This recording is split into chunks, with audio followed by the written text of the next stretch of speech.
ಎಲ್ರಿಗೂ ನಮಸ್ಕಾರ. Welcome to Sampath T V YouTube channel. ಇವತ್ತು ಬಣ್ಣಗಳ ಹಬ್ಬ ಹೋಳಿ ಹಬ್ಬ ಬಗ್ಗೆ ತಿಳ್ಕೊಳ್ಳೋಣ. ನೆನ್ನೆನೇ ಹೋಳಿ ಹಬ್ಬ ಯಾರು ಆಚರಿಸಿರ್ತೀರ, ಎಲ್ಲರೂ ಚೆನ್ನಾಗಿ ಆಚರಿಸ್ತೀರ ಅಂದ್ಕೊಂಡಿದ್ದೀನಿ. ಆದ್ರೂ ಈ ಬಣ್ಣಗಳ ಹಬ್ಬ ಹೋಳಿ ಹಬ್ಬ ನಾವು ಯಾಕೆ ಆಚರಣೆ ಮಾಡ್ತಿದ್ವಿ ಅನ್ನೋದನ್ನು ಕೆಲವ್ರಿಗೆ ಗೊತ್ತಾಗಿರಲ್ಲ. ಅದ್ರ ಬಗ್ಗೆ ತಿಳಿಸ್ಕೊಡೋ ಅನ್ನೋ ಉದ್ದೇಶದಿಂದ ಈ ವಿಡಿಯೋವನ್ನು ಮಾಡ್ತಾಯಿದ್ದೀನಿ. ಭಾರತದ ಅತ್ಯಂತ ಜನಪ್ರಿಯ ಮತ್ತು ಪುರಾಣ ಹಬ್ಬಗಳಲ್ಲಿ ಒಂದು. ಈ ಹಬ್ಬದ ಹಿಂದೆ ಸುದೀರ್ಘವಾದ ಇತಿಹಾಸ ಮತ್ತು ರೋಚಕ ಪುರಾಣ ಕಥೆಗಳಿವೆ. ಹೋಳಿ ಹಬ್ಬದ ಇತಿಹಾಸ ಈ ಕೆಳಗಂತ ಇರುತ್ತೆ, ಅದನ್ನು ತಿಳಿಸ್ಕೊಡ್ತೀನಿ. ಹಿರಣ್ಯಕಶಿಪು ಮತ್ತು ಪ್ರಹ್ಲಾದನ ಕಥೆ. ಹೋಳಿ ಹಬ್ಬದ ಆಚರಣೆ ಇರುವ ಅತ್ಯಂತ ಪ್ರಸಿದ್ಧ ಪುರಾಣ ಕಥೆ ಎಂದರೆ ಭಕ್ತ ಪ್ರಹ್ಲಾದ ವಿಜಯದ ಕಥೆ ಆಗಿರುತ್ತೆ.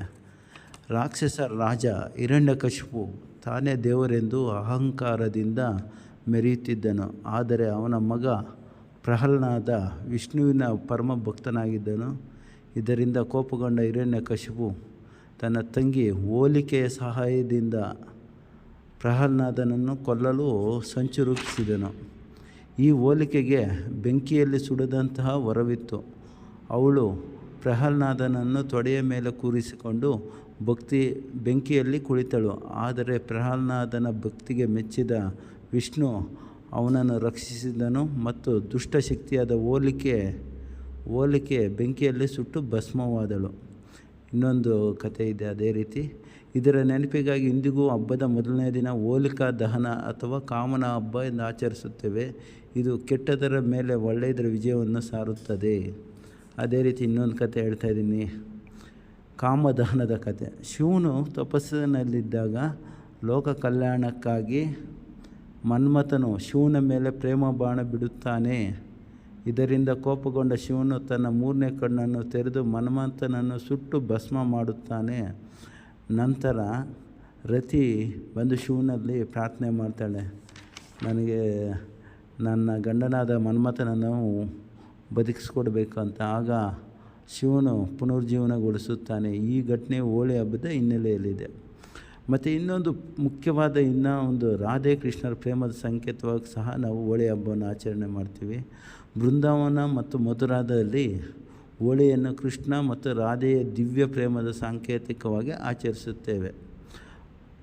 ಬಾಲಕೃಷ್ಣ ಅಂದರೆ ಚಿಕ್ಕವನಿದ್ದಾಗ ಕೃಷ್ಣನು ತನ್ನ ಮೈ ಬಣ್ಣ ಕಪ್ಪೆಂದು ರಾಧೆ ಅಂದರೆ ಅವ್ರ ತಾಯಿಯ ಬಳಿ ಹೇಳ್ತಾನೆ, ನನ್ನ ಮೈ ಕಪ್ಪು ಮತ್ತು ರಾಧೆ ಬೆಳಗಿದ್ದಾಳೆ ಎಂದು ಯಶೋದೆಯ ಬಳಿ ಹೇಳ್ತಾನೆ.